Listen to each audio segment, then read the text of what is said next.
Hi guys, welcome back to the Farhan show.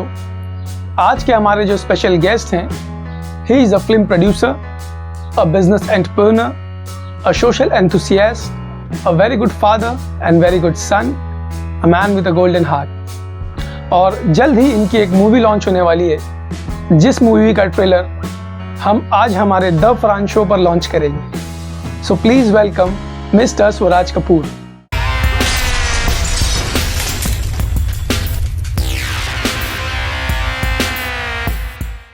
Welcome Swaraj sir, thank you very much, आप मेरे show पर आए। पहले मैं आपके श्रोताओं को बोलना चाहूँगा नमस्कार, आदाब, सत श्री अकाल। उम्मीद करता हूँ कि कोविड के टाइम में आप सब लोग महफूज होंगे और अच्छे होंगे। और ये मेरी खुशकिस्मती है कि मैं फरहान के साथ में बैठा हूँ, जिसको मैं बहुत सालों से जानता हूँ, और ये बहुत ही अच्छा उम्दा काम करता था मिक्स मार्शल आर्ट्स के अंदर। और वहाँ से बढ़ते बढ़ते आज ये दो बच्चों के पिता भी हैं, और एक सामाजिक और एक सोशल वे में बहुत जो काम कर रहे हैं। और उसमें अगर मैं कुछ भी तरीके से इनके चैनल को सहयोग दे सकता हूँ तो मैं मानता हूँ कि ये मेरी खुशकिस्मती है। Thank you very much Farhan for coming over to my house. Sir, जब से मैं आपको जानता हूँ, करीब हम लोग शायद 2011-12 में कुछ हमारी मुलाकात हुई थी जिम में, गोल्ड जिम में बांद्रा में। तो उसी वक्त से मतलब एक अलग से एक कहते हैं ना, किसी के अचानक से कनेक्शन सा जुड़ जाता है जी। तो बीच में हम लोग गायब से हो गए थे, फिर मिले, फिर मतलब बात होती थी, कभी नहीं होती थी। लेकिन आपका जो एक मिजाज है, मतलब मैंने जिम में भी देखा, मैंने कहीं जब भी आपसे मुलाकात हुई है, जब भी आपको देखा, पिछली बार मैं आपसे मिलने के लिए घर पर आया था, जब भी मैंने देखा, तो चाहे वो आपके घर के लोग हों, आपके घर में काम करने वाले लोग हों या जिम में काम करने वाले लोग हों, तो मैंने सबकी तरफ आपकी एक पर्सनालिटी को देखा कि आप बहुत ही मोहब्बत से, बहुत हम्बल तरीके से सबसे मिलते। पहली बात, मैं अपनी ज़िंदगी बिल्कुल अपने टर्म्स एंड कंडीशंस पे जीता हूँ, और मैं क्योंकि इतना अल्लाह की वजह से इतना सेल्फ सफिशिएंट हूँ कि मुझे किसी चीज़ के लिए कोई प्रमाण देने के लिए कुछ एक्टिंग करने की ज़रूरत नहीं पड़ती। जो मैं अंदर हूँ वही मैं बाहर रहता हूँ। तो फरहान भाई, जो मेरे को मेरी माँ से बचपन में जो तालीम मिली है, क्योंकि मेरे पिता नहीं थे हमारे साथ बहुत छोटी उम्र से, और मेरी जो मदर थी वो पॉलिटिकल लाइफ में थी, और जवाहर बाल केंद्र नाम की एक ऑर्गेनाइजेशन उन्होंने बच्चों की शुरू की थी, जिसमें अटल बिहारी वाजपेयी जी वगैरह सब लोग पैट्रनेज थे उस जमाने में, और बहुत बड़े बड़े वसंत साठे जी और उन कई सारे बड़े पॉलिटिशियंस, उनके बच्चे वगैरह। और उसी जगह उन्होंने जो काम करने वाले बच्चे हैं उनको लिया, और हैव्स और हैव्स नॉट, मतलब जिनके पास है और जिनके पास नहीं है, उनको लेके स्पोर्ट्स ऑर्गेनाइजेशन शुरू की थी। और हमारे को उन्हीं के साथ में बचपन में बिठाया, नीचे बिठाया, ताकि हम उन्हीं के साथ अपनी तालीम लें, और हमारे को ऊंच नीच के बीच में कोई डिफरेंस नहीं आया। लेकिन उसके कुछ सालों बाद कुछ एक ऐसा इंसिडेंट हमारी लाइफ में कंटिन्यूस गुजरा। मेरी मदर, मेरे को अपनी माँ के बारे में बहुत इसलिए बोलना पड़ता है क्योंकि मैं सबसे ज़्यादा उनसे इन्फ्लुएंस्ड हूँ। वो पॉलिटिकल लाइफ में थी, इंचार्ज थी यूपी की इलेक्शन की, इंदिरा गांधी जी के टाइम में। और उसी समय एक गांव था, बहुत ही गरीब गांव, महुआ खेड़ा, और उस गांव को उन्होंने गोद लिया था, और हम लोग अपनी माँ के साथ उस गांव में लगातार जाते थे। और मेरे को आज तक एक वाक़या याद है जहाँ पे एक बहुत गरीब आदमी था, और वो अपने कुएं के पास बैठा हुआ था और बोलने लगा कि हमारे पास में पानी नहीं है पीने को, अगर आप हमारे लिए पानी का इंतजाम करा दे तो बहुत अच्छा होगा। तो मेरी माँ ने कहा, इस देश को आज़ाद हुए 35 साल हो गए, 40 साल हो गए, जो भी समय हुआ था, और ऐसा कैसे है कि आज़ाद देश में एक आदमी कह रहा है कि मेरे पास पानी पीने को नहीं है। तो उसने कहा कि ये जो कुआं है जहाँ मैं बैठा हूँ, ये कच्चा कुआं है, क्योंकि वो हम निम्न जाति के हैं, और जब बारिश आती है तो ये जो मिट्टी है इस कुएं की, ये कुएं में गिर जाती है, और जो पानी है वो ख़राब हो जाता है, जिससे हम ये पानी नहीं पी पाते। और हम जब उच्च कोटि के लोगों के कुएं पे जाते हैं तो हम उनका कुआं छू नहीं सकते, क्योंकि हमारे देश में बहुत छुआछूत थी। तो हम लोग उनका इंतजार करते हैं, और जब वो आके पानी निकालते हैं, हमें देते हैं, तब हमें पानी मिलता है। तो खैर, हमने उस गांव में पानी का कुआं बनवाया, वो बात इस समय मेरे को ये नहीं कि हमने उस गांव में क्या किया क्या नहीं किया, लेकिन इस तरीके के इंटरेक्शन से और बचपन से ही इस तरीके के जो इंटरेक्शंस मेरे हुए लोगों के साथ, उससे मेरे दिमाग में एक बात बैठ गई कि सामाजिक एकता होना सबसे ज़रूरी है इंसान को इंसान बनने के लिए। और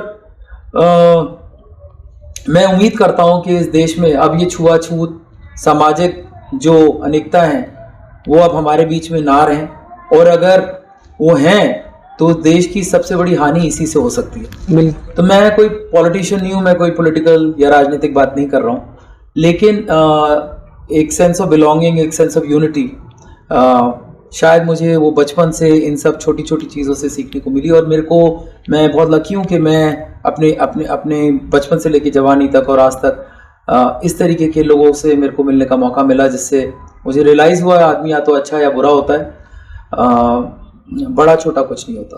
तो अगर आदमी अच्छा होता है तो वो आपकी ज़िंदगी में एसिमिलेट हो जाता है, और बड़ा हो और अच्छा नहीं हो तो आप उसको दूर से गुड बाय कह सकते हैं। जब अभी बॉम्बे में जब आप आए थे तो ये बिजनेसेस, मतलब अपने जो नाइट लाइफ का जो लॉन्जेस है, जो रेस्टोरेंट्स हैं, और एक उसमें कहीं ना कहीं एक बॉलीवुड का तड़का आ जाता है जी। So how all this started actually, कैसे स्टार्ट हुआ था सब? यार देखो, अब एक्चुअली मेरा मेन बिजनेस कभी भी लॉन्जेस, फिल्म्स, ये सब कभी नहीं रहा। मैं एक ऐसे बैकग्राउंड से आया था जहाँ मेरी मदर जो थी वो राष्ट्रवादी कांग्रेस पार्टी की इंचार्ज बनी थी महिला वर्ग की। और बॉम्बे आए थे, और देखने से शायद नहीं लगता, लेकिन मैं लॉ करने के लिए बॉम्बे आया था। तो मैं अपना लॉ कर रहा था, और उसी दौरान कुछ समय बाद, क्योंकि मेरी मदर की ये पोस्ट थी, हमारी मुलाकात जम्मू सुगंध जी से हुई थी, जिन्होंने लगान पिक्चर वगैरह बनाई थी, लगान, हम दिल दे चुके सनम, रंगीला वगैरह। तो उन्होंने मेरे को देखा और देख के कहा, यार ये तुम्हें मेरी पिक्चर में हीरो बनना है। तो लगान के बाद उन्होंने मेरे को, एक लोगों को शायद नहीं पता, एक पिक्चर बनाए थे सिस्टम, उसमें मेरे को हीरो लिया था। ओके। और उसमें सोनाली बेंद्रे थे, पूजा बत्रा थे, बाकी लोग भी थे, आर्यन वेद था, कश्मीरा शाह थी। लेकिन उस पिक्चर के दौरान उनका कोई कंट्रोवर्सी हो गई थी, और उस कंट्रोवर्सी के तहत उनकी मृत्यु हो गई। तो खैर वो वहाँ से एक शुरुआत थी, लेकिन मेरा बिजनेस जो था वो आयरन ओर का था। ओके। आयरन ओर जो कमोडिटी है, जो चाइना जाती है और उसे वो स्टील बनाते हैं। तो मैंने अपनी जो शुरुआत है वो आयरन ओर से, कपड़ों के बिजनेस से, एक कंपनी है पीसी ग्लोब, उसके साथ में मेरा कोलैबोरेशन था, और हम लोग एक्सपोर्ट करते थे clothes to Zara, plus 91, Mango, ये सब चीज़ों के ऊपर। तो ये करते करते बॉम्बे में रहता था, देखने में ठीक ठाक था, लेजी बहुत था, फिल्म्स के ऑफर्स आते थे लेकिन करता नहीं था, क्योंकि मैं 2 बजे सो के उठता था, अभी भी 12 बजे उठता हूँ। तो मैंने कहा बेस्ट चीज़ क्या है यार, अगर आप 12 बजे उठते हो और पैसे हैं ठीक ठाक तो क्या करना चाहिए। तो फिर डिफॉल्ट में हम लोगों ने रेस्टोरेंट्स, क्लब्स, ये सब खोलना शुरू कर दिया। एल्बो रूम से मेरी शुरुआत हुई थी, जिसमें डीनो मौर्य के भाई निक मौर्य मेरे साथ में थे, चंकी पांडे थे।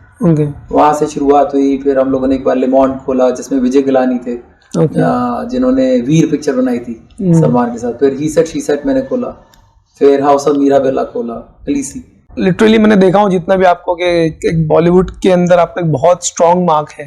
एक्चुअली बाय डिफॉल्ट बॉलीवुड और मैं इन टैंडम चलते थे बॉम्बे में। ओके। क्योंकि एक तो जब शुरुआत हुई, वो जब मेरी मदर की राजनीतिक शुरुआत हुई, तो जम्मू सुगंध कहते हैं यार ये देखने में हीरो लगता है, इसको हीरो लेना चाहिए। तो वहाँ डिफॉल्ट से हो गया।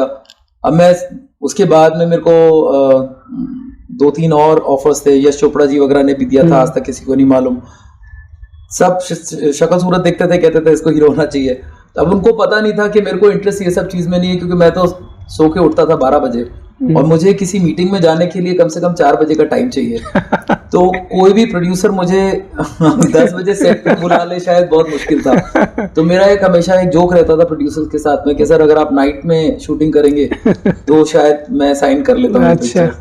तो ये खैर अब मजाक की बात हो गई, लेकिन उसके बाद मैंने कहा यार ऐसा काम करते हैं जहाँ ग्लैमर भी हो और नाइट में ही काम हो।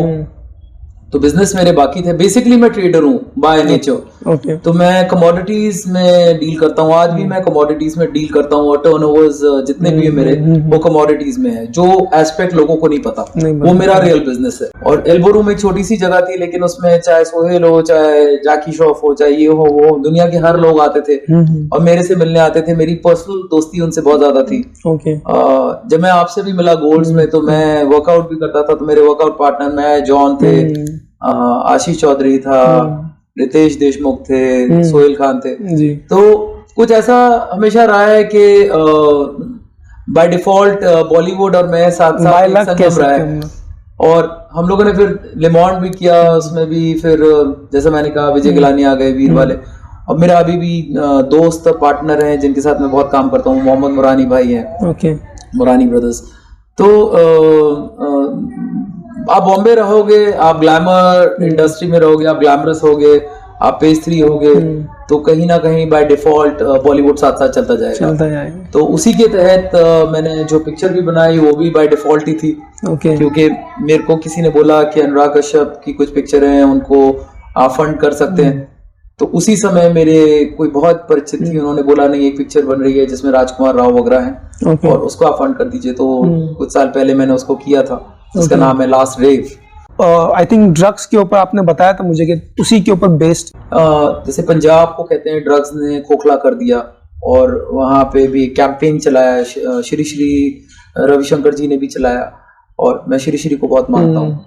उसके बाद में कई लोग जिन्होंने ऑलरेडी इसका सेवन किया है वो भी उससे बाहर निकल कर आए हैं, जैसे कंगना रनौत है, संजय दत्त है, और उन्होंने भी इसके बारे में बोला है, क्योंकि हमारी जो जनरेशन है उसको खोखला जो है वो ड्रग्स कर सकती है। बिल्कुल। और हम लोगों ने भी नाइट लाइफ और इन सब चीजों में बहुत चीजों को बहुत क्लोज से देखा है।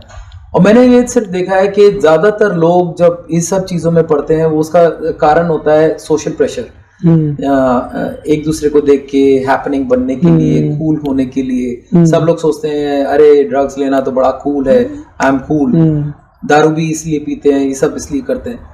तो मुझे लगता है कि ये जो मूवी है इसमें भी यही है, पीयर प्रेशर है।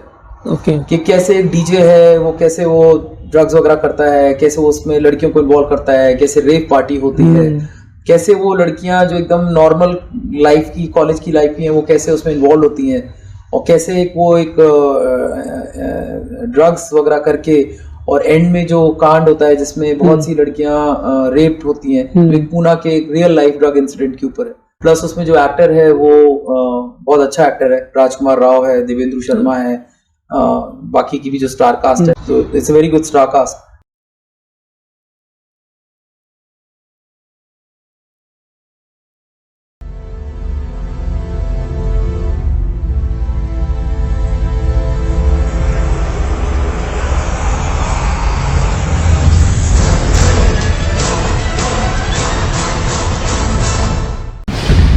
She was a victim of her own complexes, and her complexes, her culprit. I'm the dark chocolate, your darkest desire, Abhilasha. Line up की वैली डॉग इतनों को कैसे मैनेज कर लेता है कमीने? हूँ, इसलिए कर लेता हूँ। एक के बाद एक सारी लाइंस।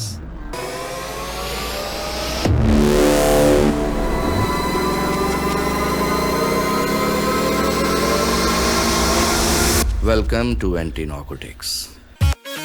जो है इरादों में या तेरे ख्वाबों में। तुम्हारी मेरी जिंदगी में बहुत फर्क है। First things first.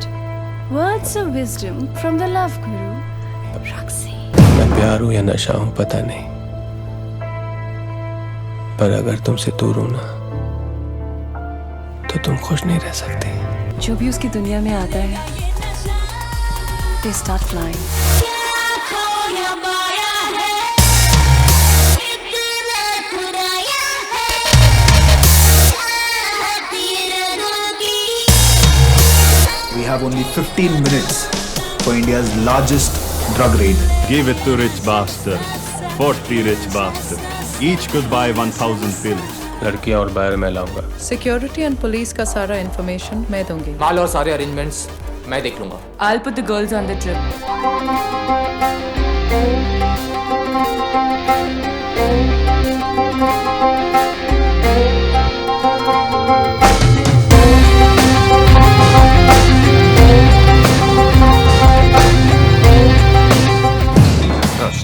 तो मैं पूरी औरत साथ पे भी नहीं करता। सिर्फ एक बात पे ट्रस्ट करता हूं कि औरत को जब कुछ चाहिए तो किसी भी हद तक जा सकती है। इस गड्ढे का नाम अभिलाषा है। वो यहाँ पे एक डीजे रॉक्सी है, उससे मिलने आई। मैं धंधे का उसूल है ना, इमोशंस जेब में, कमीनापन हाथ में। रॉक्सी कोई रेव पार्टी ऑर्गेनाइज कर रहा है। यूज मत यूज कर। यार इतनी बड़ी अंडरग्राउंड रेव आज तक पुणे में कभी नहीं हुई। क्योंकि इससे पहले कभी रॉक्सी और एमडीएम एक दूसरे से मिले ही नहीं।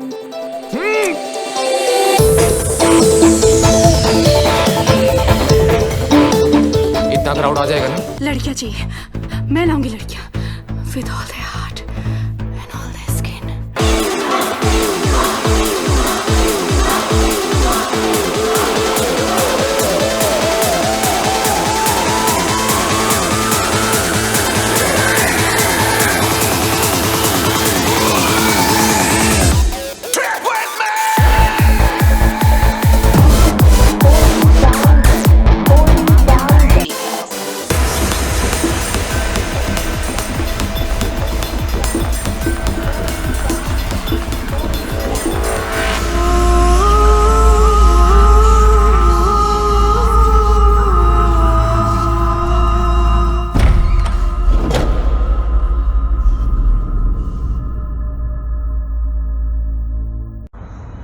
तो कब रिलीज हो रही है? कि अगले 2-3 महीने के अंदर 60 डेज का मेरा कॉन्ट्रैक्ट है। Okay. 60 to 90 डेज में पिक्चर को रिलीज हो जाना रिलीज चाहिए। जो भी राइट टाइमिंग आएगी Okay.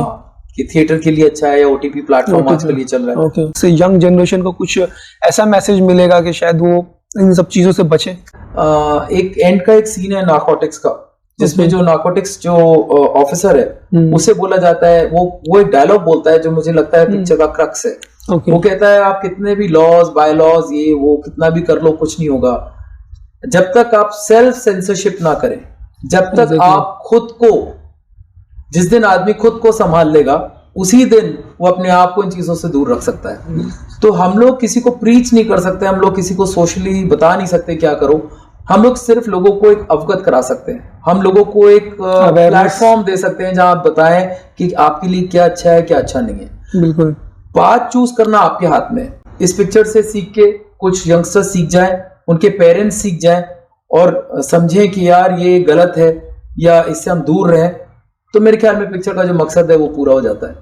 और हमारा भी मकसद तभी पूरा होता है जब हमारी कही हुई बात प्रीचिंग किए बिना लोगों तक पहुंचे और लोग के यहाँ यार शायद इससे मेरे को कुछ फायदा है। और मैं सोच रहा हूँ इस पिक्चर के रिलीज के बाद साल में कम से कम 1 या 2 ओटीपी प्लेटफॉर्म पे मैं कुछ ना कुछ बहुत अच्छा सब्जेक्ट, वेब सीरीज और movie, web series, okay, web series and movies जो है उसके ऊपर हम लोग कार्यरत हैं। इसके लिए मैंने एक अंधेरी में ऑफिस लिया है फिलहाल में, हाल फिलहाल में। तो आपको अब से एक, क्योंकि मैं जैसे मैंने आपको बोला मैंने लाउंज एंड बार्स में मैंने फ्रेंचाइज मॉडल पे मीराबेला और एल्बो रूम को साइन करके दिया है। तो अब मैं सोचता हूँ कि in the field of entertainment कुछ सक्रिय होके कुछ बड़ा एक इंटरेस्टिंग एस्पेक्ट्स के ऊपर अब से मैं ओटीपी प्लेटफॉर्म पे वेब सीरीज एंड फिल्म्स बनाना शुरू कर रहा हूँ ये लास्ट वेव के बाद। तो अभी सर आपने जो न्यू प्रोडक्शन हाउस अभी आपने लॉन्च किया स्वराज कपूर प्रोडक्शंस, तो और जैसा भी आपने बताया कि मूवीज और काफी सारी वेब सीरीज आप ऑलरेडी प्लान कर रहे हैं बनाने के लिए, तो जो करंट सिचुएशन है हमारी, जो इकोनॉमिकल जो सिचुएशन जो चल रही है अभी, कहीं ना कहीं थोड़ा सा पैंडेमिक की वजह से थोड़ा रिसेशन जैसी कंडीशन है, तो इसमें आपको लग रहा है कि इस वक्त एंटरटेनमेंट बिजनेस में इन्वेस्टमेंट आपको लग रहा है कि इट्स अ गुड चॉइस?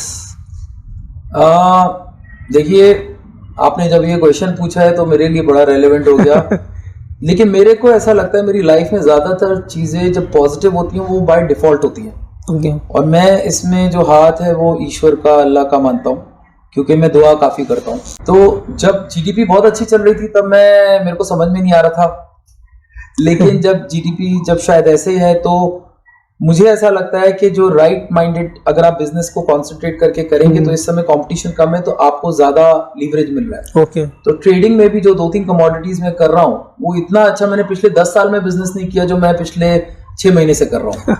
और जब मैं ये फिल्म का भी था तो वो फिल्म 4 साल से नहीं रिलीज हो रही थी, लेकिन इस साल 6 महीने से 10 लोग मेरे पास आ गए बाय करने के लिए, जो मेरे को बेस्ट ऑफर मिला उसके तहत मैंने इसको रिलीज कर दी। ओके। उसके बाद में मेरे को दिमाग में आया कि जब वक्त अच्छा है और चीजें अच्छी हैं तो why not do better subjects, क्योंकि इस समय जो दर्शक हैं आपके वो कई लोगों को बॉयकॉट कर चुके हैं, लेकिन अच्छे सब्जेक्ट्स के लिए तो घर में बैठ के हर समय एक ही चीज है जो हर इंसान चाहता है, एंटरटेनमेंट, लेकिन वो चीज जो आपके दिल को छुए। बिल्कुल। तो मैंने इसके तहत सलीम साहब से, सलमान खान के फादर से, उनको मैं अपना फादर फिगर की तरह देखता हूँ, बहुत इज्जत है, तो मैं उनसे फोन पे पूछा कि अंकल आप मेरे को थोड़ा सलाह देंगे कि मैं ऐसे ऐसे सोच रहा हूँ। तो उन्होंने कहा ये कोई वक्त है क्या ये पिक्चर बनाने का, इस समय कौन पिक्चर बनाएगा, देखने कौन आएगा, इस समय लोगों को समझ में नहीं आ रहा ओटीपी करे कि फिल्म करे और तुम सोच रहे हो इस समय ये सब। तो उनकी तरफ से मेरे को ऐसा हुआ तो मैं 2-3 दिन तक थोड़ा सोचा, मैंने कहा अरे यार ये तो लगता है। फिर मुझे लगा कि नहीं, हर चीज के लिए एक टाइम होता है और हो सकता है कि शायद ये टाइम मेरा है, और जब आपका टाइम अच्छा हो, आपकी सोच अच्छी हो, आप अच्छे सब्जेक्ट्स पे काम करने की कोशिश करें, और एज अ बिजनेसमैन अब मैं थोड़ा सा अवेयर और इंटेलिजेंट हो गया हूँ, जहां मैं लॉसेस को कट ऑफ करके चलता हूँ पहले से। तो वो अगर आप पहले से ही लेके चल रहे हैं कि मेरे लॉसेस इतने नहीं होंगे, तो आप अच्छे सब्जेक्ट बना सकते हैं इन अ टाइट वे। और जब आप बात जीडीपी की और इसकी उसकी कर रहे हैं, तो मुझे अचानक ये भी समझ में आ रहा है कि हमारे हर एस्पेक्ट्स ऑफ लाइफ में पिछले 70 साल में, जब से देश आजाद हुआ है, हर चीज में बढ़ोतरी हुई है, देश ने बहुत प्रोग्रेस की है, लेकिन एक ही एस्पेक्ट है जो मुझे आज भी लगता है, मैं इसको कंट्रोवर्शियल नहीं बनाना चाहता, लेकिन हमारे जो फार्मर्स हैं, जो किसान हैं, जो 70 साल से जो 70% है इस देश के, वो उन्हीं की जीडीपी जो है वो थोड़ी सी लिमिटेड रह गई और वो पिछड़े वर्ग में रह गए गरीबी की तरफ।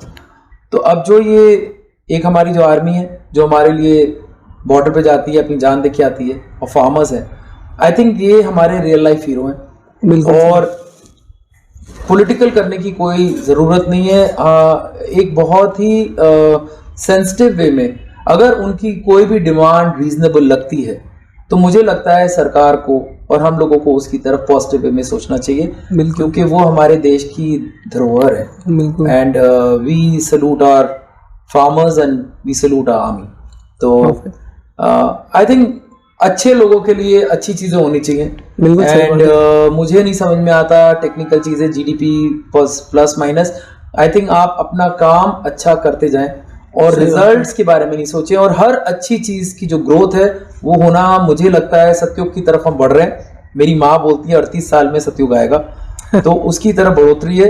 हर अच्छा इंसान जो चीज करेगा उसका कार्यरत 100% होगा और शैतान का सर्वनाश होगा। मैंने अभी रिसेंटली देखा था कि एजाज खान जी ने, उन्होंने अपनी मदर के ट्रिब्यूट में जो सॉन्ग लॉन्च किया था, तो उसमें आपकी मदर को उन्होंने एज अ चीफ गेस्ट बुलाया था। तो कहीं ना कहीं मतलब वो एक आपकी मदर से जो उनका एक क्या मैं कहूँ एक बेटे की तरह जो प्यार है, क्या वो आपकी मदर को अपनी मदर मानने लगे? तो एजाज भाई के साथ में मेरा जो संबंध है वो एक बड़ा मन का और अटूट संबंध है।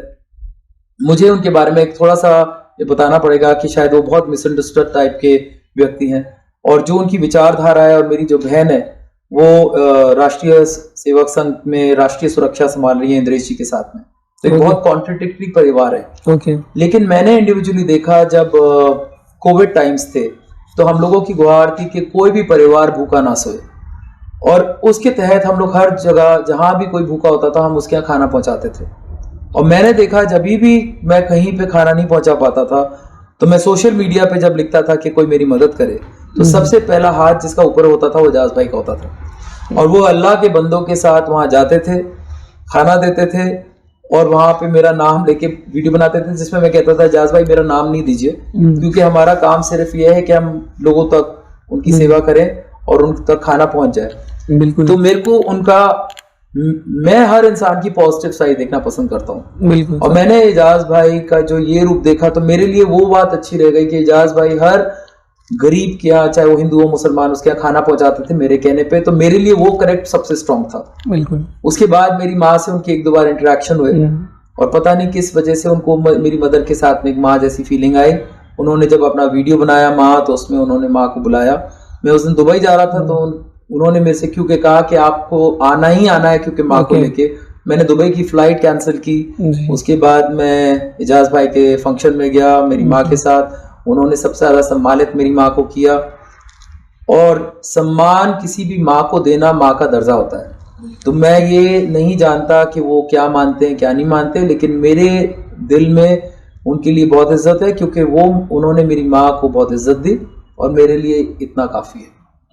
जैसा भी आपने बताया था कि जैसा लॉकडाउन में जब भी आप नोटिफाई कर रहे थे, और मिस्टर एजाज खान जो आपके भाई हैं, जो भाई जैसे हैं मैं समझूं, तो आप लोग जो सोशल वर्क जब भी कर रहे थे लॉकडाउन के वक्त भी, उसके बाद भी या उससे पहले भी मैंने आपको कई बार नोट किया है। मैंने बहुत से आपके पोस्ट देखे सोशल मीडिया पर, जो आप कई स्लम्स में जा करके आप काफी लोगों के मतलब बीच में इंटरैक्ट करके, तो उसका बेस क्या एक्चुअली, मतलब किस तरह की आप लोग सोशल सर्विसेज आप दे रहे हैं उन लोगों को? मुझे ऐसा लगता है कि हमारा जो देश है वो बहुत भावुक देश है। हमारे देश के जो लोग हैं वो बहुत मन में बहुत खूबसूरत इंसान है। सिर्फ मुझे लगता है राजनीतिक जो है उनके साथ में खेल खेलते हैं और उनके अंदर भेदभाव क्रिएट करते हैं, लेकिन जो एक इंडिविजुअल जो आदमी है हमारे यहाँ का, उस सबके अंदर में एक इच्छा है कि कुछ ना कुछ अच्छा करके जाने की। क्योंकि हमारे यहाँ जो मुक्ति मिलती है आत्मा को, वो तभी मिलती है जब इंसान को लगता है कि मैं कुछ अच्छे काम करके गया हूँ। बिल्कुल। तो अब कोविड टाइम्स भी आया है, और इसके बाद में बीमारियों में लोग मरे हैं, गए हैं, जिंदगी छोड़ छोड़ के गए हैं, तो लोगों को और भी सेल्फ रियलाइजेशन शुरू हो गया है कि चकाचौंध से कुछ नहीं होने वाला। उसके साथ में कुछ एक ह्यूमैनिटेरियन ग्राउंड्स पे, सोशल ग्राउंड्स पे हम अगर कुछ अच्छा काम करेंगे तो उसी की वजह से हमारी आत्मा को शांति मिलेगी। कि दुनिया को दिखाने की जरूरत नहीं है, हम खुद में क्या कर रहे हैं वो हमारे लिए इम्पोर्टेंट। तो उसी के तहत एक बीज मेरे अंदर था सारे हमेशा के हम कुछ करें, लेकिन आपको पता है हम लोग सब अपनी अपनी जिंदगियों में मशरूफ रहते हैं, और अपनी एक लाइफस्टाइल में बंधे रहते हैं, मन में एक बातें ड्राइंग रूम में बैठ के करते हैं। तो एक मैं दिल्ली गया और एक राजनीतिक के साथ में बैठा था, मैं उनका नाम नहीं लूंगा क्योंकि मैं बहुत अपोलिटिकल हूँ। तो लेकिन उन्होंने मेरे को दिया कि तुम्हारी विचारधारा को देख के मेरे को लगता है कि ये हमारा एक झुग्गी झोपड़ी जीवन उत्थान मिशन है, जिसे इस्लाम फाउंडेशन कहते हैं, इसका तुम महाराष्ट्र का नेतृत्व करो और वहां जाके तुम कुछ काम करो। तो मैंने उसके तहत में आया और मैं बहुत ही ऊर्जा के साथ में मैंने काम करना शुरू किया। लेकिन जब मैंने काम करना शुरू किया तो मेरे को रियलाइज हुआ कि इस देश में राजनीति इतने अंदर तरीके से घुस चुकी है कि जब आप उन स्लम्स में जाके काम करते हो तो वो जो राजनीतिक है वो भी हम लोगों से जो जिस तरीके से नेतृत्व से काम करा रहे हैं, हर चीज पॉलिटिकलाइज्ड है। और उस जगह पे भी जो लोग हैं वो काम होना या नहीं होने देना चाहते हैं अकॉर्डिंग टू उनका वोट बैंक के हिसाब से। तो मेरे को लगा कि यार इस तरीके से तो हम लोग काम कर ही नहीं सकते, क्योंकि ना मैं चाहता हूं मेरी फोटो कोई मोदी जी के बगल में आए, ना राहुल गांधी के किसी के। मैं ये काम अपनी इच्छा से कर रहा हूं और ये अपने मन से कर रहा हूं। और मुझे लगा ये काम अगर सही रूप से अगर 5 भी बच्चों तक पहुंच जाए तो वो ज्यादा अच्छा है, बजाय इसके कि ये एक नाटकीय रूप ले ले और लोग इसको सोचें कि यार ये मतलब लोगों को दिखाने के लिए कुछ कर रहा है। तो एक लड़की है जिसका मैं नाम यहाँ पे लेना चाहूंगा, जिसने मेरे को सबसे ज्यादा इस काम में ऊर्जा दी है, और उसका नाम है वंदना भारद्वाज। और मैं हजारों जगह पे उस लड़की का नाम लेता हूँ क्योंकि वो अपनी जिंदगी की सारी शक्ति उसने जानवरों के इलाज के लिए, बच्चों के लिए, बूढ़ों के लिए, स्लम्स के लिए काम करके लगा दिए। उसने मेरे को बहुत सारे अपने फंक्शन में बुलाया। तब मेरे को और भी रियलाइज हुआ कि राजनीतिक चाहे तो कितना कुछ कर सकते हैं, जहां एक लड़की इतना कुछ कर रही है और वो लोग कुछ नहीं कर रहे। और जब मैं उनके बीच में जाके उनसे पूछता था कि आपके नाले क्यों खुले हुए हैं, आपके यहाँ पानी क्यों नहीं आ रहा, ये क्यों नहीं आ रहा, तो कहते 20 साल से सब लोग हमारे को एक से एक प्रॉमिस दिए चले जा रहे हैं, लेकिन हमारा कोई काम करके नहीं देता।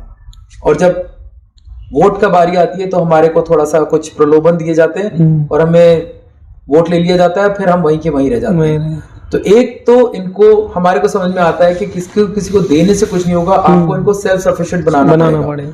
आपको इनको बुद्धि देनी पड़ेगी, इनको सोचने की ताकत देनी पड़ेगी कि इनके लिए क्या अच्छा है। क्योंकि रेवोल्यूशन जो आता है, चाहे फ्रेंच रेवोल्यूशन हो या कोई भी रेवोल्यूशन, तब आता है जब आदमी खुद के बारे में अवगत हो जाए। तो मैं और मेरी जो अब टीम है, हम लोगों ने सक्रिय होकर अब इसी पे कोविड के बाद में काम दोबारा से शुरू कर रहे हैं, जिसमें हम लोगों को अवगत कराना चाहते हैं, उनको सेल्फ सफिशिएंट बनाना चाहते हैं, उनकी जो वाकई की जो प्रॉब्लम्स है जिनको लोग नहीं सुनते हैं कि भाई इनके नाले क्यों खुले हैं, इन बच्चों के जो स्कूल है वो डिप्लीटेड क्यों है, वो ढंग से क्यों नहीं चल रहे हैं, इनके यहाँ पे पानी की समस्या क्यों है, इनके यहाँ हाइजीन की समस्या क्यों है, और इसके बारे में जो कंसर्न अफसर हैं या राजनेता हैं वो इसके बारे में क्या कर रहे हैं। तो मैं चाहता हूं कि ये मैं नहीं कर रहा हूं, हम सिर्फ लोगों को सक्रिय करें और लोगों को अवगत कराएं, और मेरे जैसे और वंदना जैसे हजारों लाखों लोग इसमें इन्वॉल्व होते चले जाएं। आने वाले वक्त में आप जैसे लोग जो YouTube प्रोग्राम बनाते हैं वो उसको और प्रमोट करें और दिखाएं कि हम एक ये मॉडल बनाएंगे। ये मॉडल हम ऐसा बनाएंगे कि ये दुनिया के सारे, हिंदुस्तान के सारे जो जितने भी स्लम्स हैं और एरियाज हैं उनके लिए एक मॉडल बन के निकलना चाहिए कि देखो कि सारे के सारे बच्चे और जितने भी यहाँ के लोग हैं वो कैसे सेल्फ सफिशिएंट होकर यहाँ पे अपने काम कर रहे हैं। और वो मॉडल अगर बाहर के लोग भी अगर उसको रेप्लिकेट कर सकें तो मेरे ख्याल में हमारी नेक्स्ट जनरेशन, जब मेरी बेटी बड़ी होगी तो उसको एक बेहतर हिंदुस्तान मिलने की मेरी कामना है। शायद ये कामना हम सबके अंदर है, लेकिन इसको हमारे को सबको एक साथ मिलके हाथ में हाथ मिला के अगर करेंगे तो ये जरूर हो जाएगा। वरना ये सब हम अपने सिर्फ ड्राइंग रूम में आपस में बातें करेंगे, इसका रियल लाइफ से कोई सरोकार नहीं रहने वाला। बिजनेस, और अभी आप ऑलरेडी बॉलीवुड में आप पूरी तरह से भी आप उतर चुके हो मैदान में जी, विथ योर प्रोडक्शन हाउस। कौन से ऐसे मतलब एक्टर हैं जो आपके दिल के ज्यादा करीब रहे या बहुत ज्यादा आपकी उनसे बनती हो या दोस्ती हो? जब इवनिंग में मैं जाके अंकल जब कहते थे सलीम साहब कि चलो एक दो विस्की पीते हैं, और उसके बाद में उनसे जो किस्से सुनने का मेरे को मजा आता था वो शायद किसी के साथ नहीं आता था। वो मेरे सबसे प्रिय थे।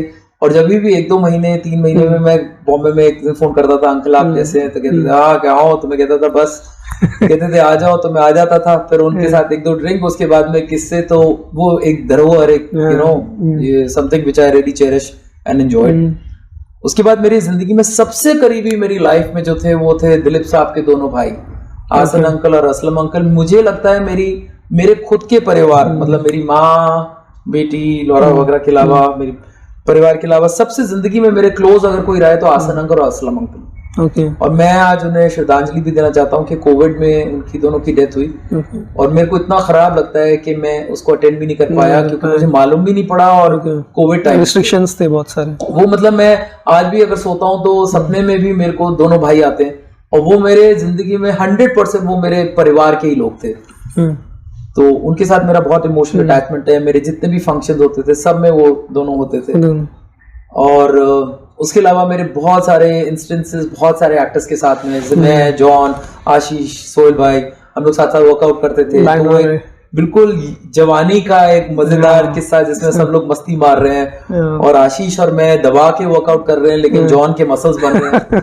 और मैं और आशीष का कंपटीशन एक बार मेरे को आज तक याद है, लेग वर्कआउट हो रहा था, तो मैं 25 रेपिटेशन, तो वो 30, तो वो 30, तो मैं 35। तो इस तरीके से बहुत खतरनाक वर्कआउट होता था। रितेश भी होते थे उसमें, सोहेल भाई का उस समय शोल्डर इंजरी था। फिर मेरे दिल के करीब, और मतलब जिसके साथ मेरे को बहुत मजा आता था, और एक आदमी जिसको मैं सबसे एडमायर किया लाइफ में वो थे दिलीप साहब, क्योंकि उनके साथ हमारे परिवार जैसा रिश्ता था। मैं अकेले एक ऐसे इंसान थे जिनको देख के मेरे को लगता था कि ऐसी शख्सियत शायद पंडित नेहरू हो, इंदिरा गांधी और दिलीप साहब, ये 3 ही हो सकते हैं। बिल्कुल सही। तो दिलीप साहब की जब मैं घर भी जाता था, उनकी फोटो पंडित नेहरू के साथ में हाथ लगा के अगर आप देखेंगे ऐसे सामने, तो देख के लगता है हाँ बस ये जादुई इंसान है। ऐसे इंसान दोबारा नहीं पैदा होते। सबसे ज्यादा मजा मेरे को जो आता था, क्योंकि हम 2 साल तक सारे दिन रात एक साथ रहते थे और घूमते थे। जाकी श्रॉफ, जग्गू दादा। आज भी दुनिया में मैं अगर किसी को सबसे ज्यादा प्यार करता हूँ तो वो है जग्गू दा। और कोई भी फंक्शन हो, कोई इंस्टेंस हो, उनका बर्थडे हो, कुछ भी हो, तो मेरा उनको मैसेज जरूर जाता है, फिर उनका मैसेज मेरे को वापस जरूर आता है। और वंस इन अ व्हाइल अब हम लोग मिलते हैं। एक टाइम में रोज मुलाकात होती थी, क्यों, लेकिन जब भी मिलते हैं तो मुझे ऐसा लगता है कि ही इज माय फैमिली, तो आई लव हिम। और बहुत अलग ही पर्सनालिटी है उनकी, मतलब एकदम बिंदास। वो he is a people's man. तो मेरे को उनके साथ बहुत मजा इसलिए आता है क्योंकि वो लोगों के साथ जब मिल जाते हैं, हाँ। मतलब उनके साथ जो मेरे किस्से हैं ना वो इतने मजेदार हैं। अगर मैं जग्गूदा के ऊपर कहानियां सुनाना शुरू करूं तो शायद 2 घंटे सिर्फ उनके ऊपर कहानियों में लग जाए। अच्छा। कि हम लोग अगर जा रहे हैं कहीं, वो हम लोग पंजाब गए शादी में, अच्छा। तो कहते हैं बिड़ू सब सीएम वीएम है, अब उनका काम है, हम लोग चल के जाते हैं। तो हम लोग पंजाब पहुंचे तो वहाँ सीएम वीएम सब लोग हैं, सब लोग फोटो खिंचा रहे हैं। वापस आए, कमरे में बैठे, तो मैंने कहा अरे वाह सब बड़े काम के लोग थे। तो उन्होंने मेरे को कार्ड दिए 20-25, बिड़ू देख ये सब। तो मैंने देखा कोई कुक, कोई शेफ, कोई ये, कोई, मैंने कहा जग्गूदा सारे चीफ मिनिस्टर वगैरह कहाँ गए? कहते अरे अरे बिड़ू मेरे को लगा ये सब काम के लोग। तो जग्गूदा के साथ मतलब एक दिन सोहेल भाई ने मेरे को किस्सा सुनाया। सोहेल भाई कहते हैं कि मैं जग्गूदा ने कहा चलो एल्बो रूम चलते हैं, स्वराज से मिलते हैं, डीनो से मिलते हैं। तो वहां गए तो देखा ना डीनो था, ना चंकी था, ना तुम थे, ना कोई था, कोई भी नहीं था। तो मैंने थोड़ी देर देखा कोई है ही नहीं। थोड़ी देर बाद देखा तो देखा कि जग्गूदा भी नहीं है। मैं उन्हीं की गाड़ी में गया था। तो मैंने एकदम फोन किया, कहते अरे जग्गूदा कहाँ हो आप, कहाँ? कहता अरे कोई भी नहीं है, मैं तो निकल लिया, तू भी ऑटो लेके निकल ले। उनको वही अकेला छोड़ दिए। एक दिन जग्गूदा की मैं फार्म हाउस गया बहुत सालों बाद। तो जग्गूदा एक टेबल थी, बार की टेबल, उसको बीच में रखा हुआ था। अब जग्गूदा कंटिन्यूसली 1 घंटे तक बोलते रहे ये बिड़ू बीच में है कि नहीं है। तो हम दोनों उस टेबल को 1 घंटे तक बिल्कुल एक पोजीशन में लाते थे कि वो बीच में आ जाए। फिर वो आधा इंच इधर होती थी, कहते बिड़ू मेरे को लगता है ठीक नहीं है। फिर मैं उधर से कहता था जग्गूदा मुझे लगता है ये थोड़ी आगे हो गई। तो किसी ने कहा भाई 1.5 घंटा हो गया जहाँ टेबल